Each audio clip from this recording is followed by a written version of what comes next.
27장을 읽게 됩니다. 신명기 1장부터 34장 말씀은 모세의 고별 설교라고 소개했습니다. 세 차례에 걸쳐서 설교를 합니다. 1차, 2차, 3차. 27장부터는 마지막 3차 설교입니다. 애굽에서부터 하나님의 백성들을 이끌고 홍해를 건넜습니다. 광야에서 40년의 생을 이제 마치게 됩니다. 그렇게 가고 싶었던 그 땅이지만은 하나님은 모세는 그곳에 들어가지 못한다고 하십니다. 내가 갈 수 없는 그 땅, 내 후손들이 그곳에 들어가서 어떤 삶을 살아야 하는가, 그것을 깨우쳐주는 말씀입니다. 얼마 전에 한국의 정치계의 원로가 되시는 박찬종 변호사가 이런 간증을 했습니다. 나는 모태 신앙으로 천주교인이 됐습니다.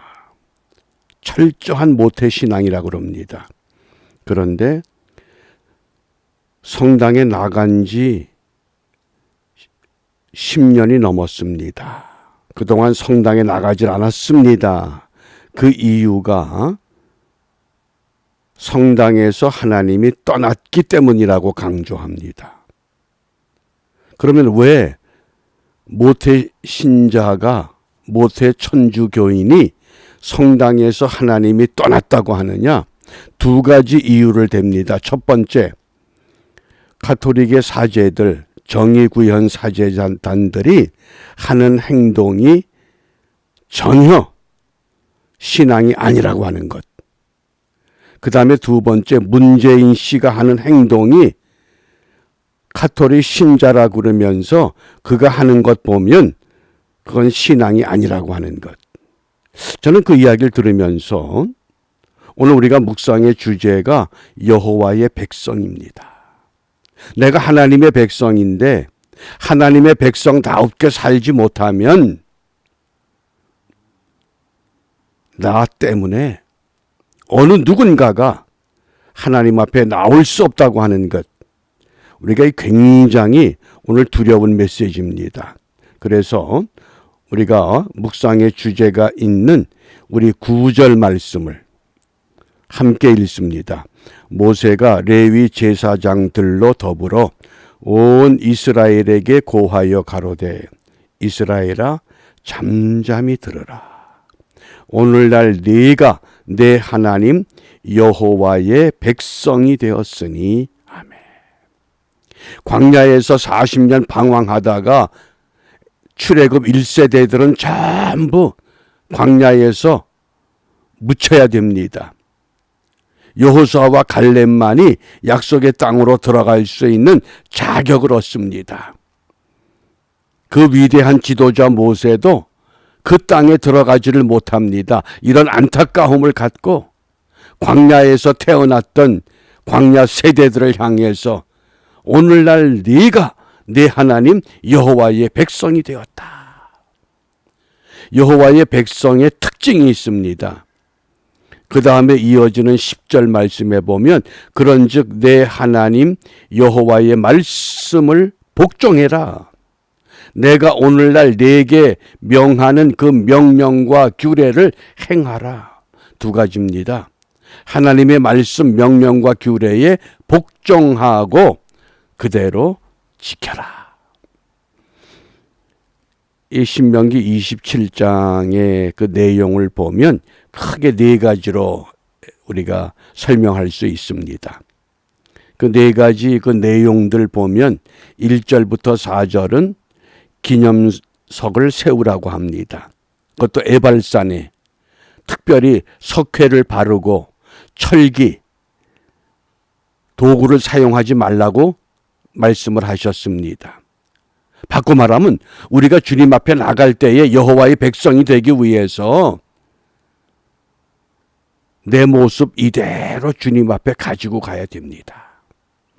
그래서 돌단을 쌓을 때도 자연석 그대로 다듬지 말고 그대로 돌단을 쌓으라고 합니다. 뭐 좀 꾸미려고 그러고 치장하려고 그러고 위장하려고 하는 것 주님이 기뻐하지 않습니다. 그리고 9절부터 10절에 율법을 지켜야 된다. 그리고 그리심산과 에발산에 축복의 산과 저주의 산을 이제 말씀을 하셨습니다. 그러면 이 중대한 시기에 마지막 3차 설교를 시작하는 모세가 하나님의 백성들에게 원하는 것, 기대하는 것, 부탁하는 것이 무엇인가? 1절 말씀입니다. 우리 1절 말씀을 함께 읽습니다. 모세가 이스라엘 장로들로 더불어 백성에게 명하여 가로되 내가 오늘날 너희에게 명하는 이 명령을 너희는 다 지킬지니라. 이제까지는 모세와 하나님과의 1대1의 관계에서 하나님의 백성들을 이끌어 갔습니다. 이제는 모세가 이들과 헤어져야 하는 때가 됐습니다. 그러자 모세가 이제 나 혼자서 이 일을 주도하는 것이 아니라 모세가 이스라엘 장로들로 더불어 이스라엘 장로들을 세워야 되겠구나. 이들을 깨우쳐야 되겠구나. 그러면서 내가 오늘날 너희에게 명하는 이 명령을 너희는 다 지켜야 한다. 우리가 교회가 목사 중심이 아니라 목사를 중심으로 해서 모든 교인들이 한 마음 한 뜻으로 가야 됩니다. 그러니까 부흥했던 1세대 목회자들이 세상을 떠난 후에 그 다음에 교회들의 모습이 어떻게 돼갑니까? 우리가 그 모습을 보면서 정말 신앙의 바람직한 자세를 우리가 함께 터득해야 합니다. 3절입니다. 이 율법의 모든 말씀을 그 위에 기록하라. 그리하면 네 하나님 여호와께서 네게 주시는 땅 곧 젖과 꿀이 흐르는 땅에 네가 들어가기를 네 열조의 하나님 여호와께서 네게 말씀하신 대로 하리니 네 열조의 하나님 여호와, 내 열조의 하나님 여호와.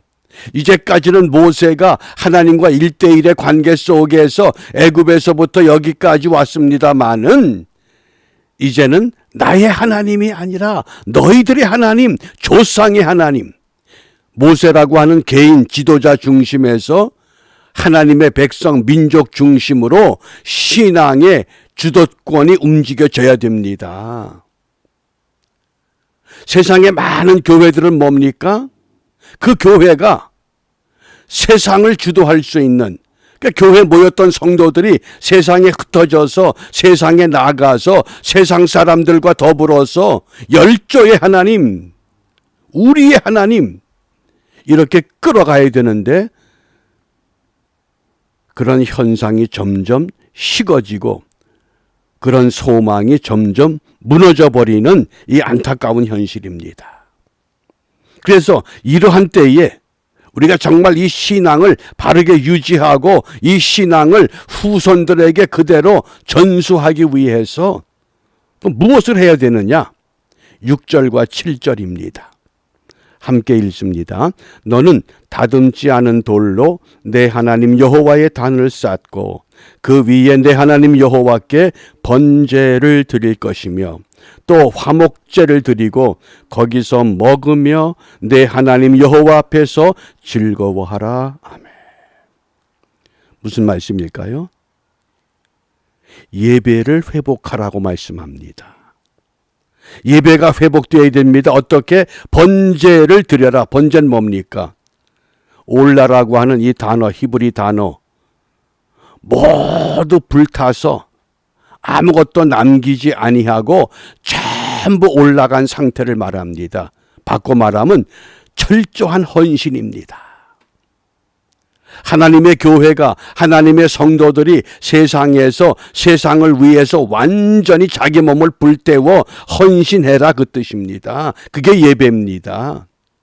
우린 예배하고 나면 은혜 받았다. 나만 은혜 받은 겁니다. 근데 그 은혜가 오래 가질 못합니다. 왜 그럴까요? 신앙의 중심이 내가 되기 때문에 그런 줄 압니다. 번제, 완전한 헌신. 그 다음에 두 번째 제사가 소개되어 또 화목제를 드리고, 화목제는 뭡니까? 번제는 나 혼자 헌신하고 나 혼자 희생한 거지만은 그 헌신과 희생의 결과가 화목제로 연결돼 가야 합니다. 화목제는 뭡니까? 이웃과 더불어서, 모든 사람들과 더불어서 나눔을 갖는 게 화목제입니다. 그래서 화목제는 그 제물을 나 혼자 먹는 것이 아니라 나누어 먹습니다. 그게 예배입니다. 예배가 번제로 완전히 드려지고 그 드려진 예배가 성도들이, 교회가 세상 속에서 화목제의 제물이 된다 그러면 어떻게 됩니까? 내 하나님 여호와 앞에서 즐거워하라. 하나님 앞에 즐거움이 충만한 세상으로 바뀌어져 갈 수 있다고 말씀을 합니다. 이게 얼마나 놀랍습니까? 이게 예배의 비결이요, 신령과 진정의 예배의 자세라고 하겠습니다. 그런데 오늘 흥미로운 것은 오늘 27장에 보면 12가지 저주가 소개됩니다. 그런데 그 저주의 특징이 있습니다. 15절에 보면 장색의 손으로 조각하였거나 부어 만든 우상은 여호와께 가증하니 그것을 만들어 은밀히 세우는 그랬습니다. 그러니까 이 12가지 저주의 대상들은 어떤 특징이 있느냐? 은밀하게 행해지는 것들입니다. 그 모든 은밀하게 행해지는 것들, 그게 다 저주스러운 겁니다. 남에게 드러낼 수 없는 것, 남에게 보여줄 수 없는 것. 근데 세상이 악해지니까요, 선한 것은 드러내질 못하고 악한 것은 어깨를 의시대고 세상을 활보하는 그런 안타까운 현실입니다. 잘못된 것은 소리가 커졌어요. 참된 것은 소리가 들리질 않습니다. 그런데 이렇게 저주가 많은 것, 내일 28장에 보면 저주가 더 많아요.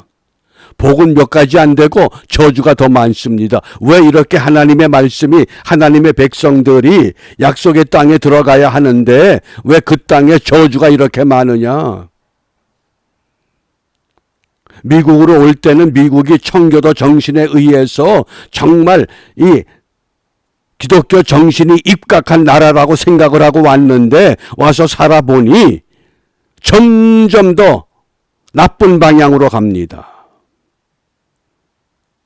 마리화나를 시중에서 마음대로 구할 수 있는 도시, 낙태할 수 있는 약을 마음대로 약국에서 구할 수 있는 도시, 그게 우리 현실이에요. 저주가 은밀히 행해져야 되는데 이제는 밝은 대낮에 모든 사람들이 눈에 보이도록 행해지는 겁니다. 근데 여기 비밀이 있어요. 저주를 드러나게 하신 하나님의 목적이 무엇이냐? 갈라디아 3장 13절에 보면 그리스도께서 우리를 위하여 저주를 받은 바 되사 율법의 저주에서 우리를 속량하셨으니 기록된 바 나무에 달린 자마다 저주 아래 있는 자라 하였습니다. 저주가 더 많은 것은 장차 오실 메시아가 이 저주를 완전히 해결할 것이다. 뭡니까? 우리의 소망은 어디에 있습니까? 복에 있는 것이 아니라 메시아, 오직 예수 그리스도. 예수님께 우리 소망이 있습니다. 답답하셔요? 힘들어요? 고통스러워요? 괴로워요? 소망을 주님께 두라고 하는 경고 신호인 줄 압니다. 그러므로 오늘 우리가 무엇을 기도할 것인가? 저는 이 말씀을 묵상하면서 이 아침 시간에 신명기 27장 6절과 7절 말씀에 내 하나님 여호와께 번제를 드릴 것이며 또 화목제를 드리고 거기서 먹으며 내 하나님 여호와 앞에서 즐거워하라. 이 번제와 화목제의 삶을 회복시켜 주시옵소서. 이렇게 삶이 회복되면 교회가 살아납니다. 세상이 바뀌어집니다. 무엇 때문에? 헌신과 즐거움의 조화가 이루어지기 때문에. 그 원로 정치인이 나는 모태로부터 천주교인으로 태어났습니다. 이제까지 단 한 번도 성당 예배에 빠져본 적이 없습니다. 그러나 최근에 10년 동안 나는 성당에 나가질 않습니다. 왜냐? 성당의 하나님은 떠나버렸습니다. 교회의 예수님은 떠나버렸습니다. 이런 비난의 소리가 더 크게 우리에게 들려오기 전에 오늘 이 아침 시간에 우리 다시 한번 번제와 화목제의 삶을 회복시켜 주옵소서. 이러한 믿음의 결단을 통해서 하나님의 교회가 더 견고하게 세워지고 믿음의 사람들이 세계 도처에서 세상의 소금과 빛의 사명 바르게 감당하여 하나님께는 영광이 되게 하시고 우리 자신들에게는 이 땅에 태어난, 이 땅에 존재하는 하나님의 목적을 이루어 드리는 복된 하루가 되시기를 주님의 이름으로 축복합니다. 기도하겠습니다. 은혜가 풍성하신 하나님 감사합니다. 지금까지 지내온 것 주님의 은혜이었습니다. 앞으로 우리가 살아갈 이 세상이 점점 더 흉악하고 거센 풍파가 몰려오는 현실 같지만 이런 속에서 오직 주님께만 소망을 두라고 말씀하십니다. 우리가 붙잡을 것은 오직 주님밖에 없사오니 오늘도 이 말씀을 의지해서 모든 교회와 성도들이 희생의 삶의 본이 되게 하시고 그 희생으로 말미암아 이 땅에 참다운 평화, 참다운 화목을 이루어낼 수 있도록 주 성령께서 우리 한 사람 한 사람 하나님의 힘으로 무장시켜 주시고 하나님의 능력으로 승리하는 복된 하루가 되도록 인도하여 주시옵소서. 예수님 이름으로 기도합니다. 아멘.